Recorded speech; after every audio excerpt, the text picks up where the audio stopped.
A few words about your health and safety, which are of course the top priority. As with any hike, there are a few essentials you should always carry with you to keep yourself safe.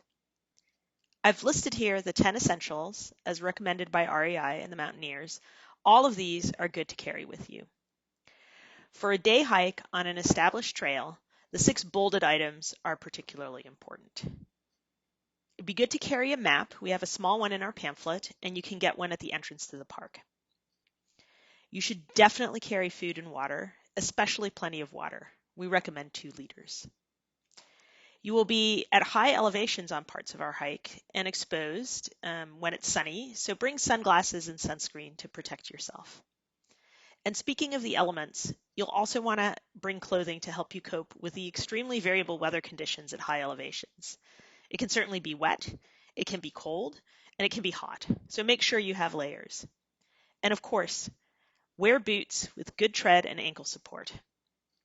Finally, a headlamp can be extremely useful, especially if you're hiking late. Other safety considerations also exist. It's always good to check in and out with an emergency contact, and the emergency contact can call Mount Rainier Dispatch with questions. If there's rain or thunder, please head back if you feel uncomfortable or unsafe. Early in the season, there can be a lot of snow on the trails.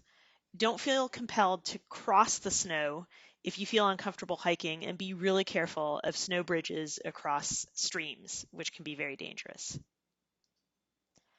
There are bears at Mount Rainier National Park. They tend to not really want to bother humans, but they're also very acclimated to humans. So when you see them, be loud and be confident, and definitely don't feed them. And finally, some COVID-19 considerations. Please remember, we're in the middle of a global pandemic. The priority should be to keep yourself, those in local communities around the park, and visitors and staff you run into as safe as possible. There's a couple of things you can do to make that happen. So most important is stay home if you are or feel sick. Of course, we love the data, but it's not worth getting sick or getting other people sick to get the data that you are going to be collecting. You can minimize contact with other people during your drive up if you're coming from Seattle.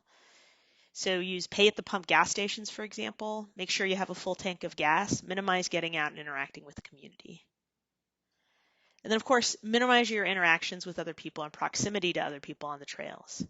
We are recommending that this summer you hike in groups of 2.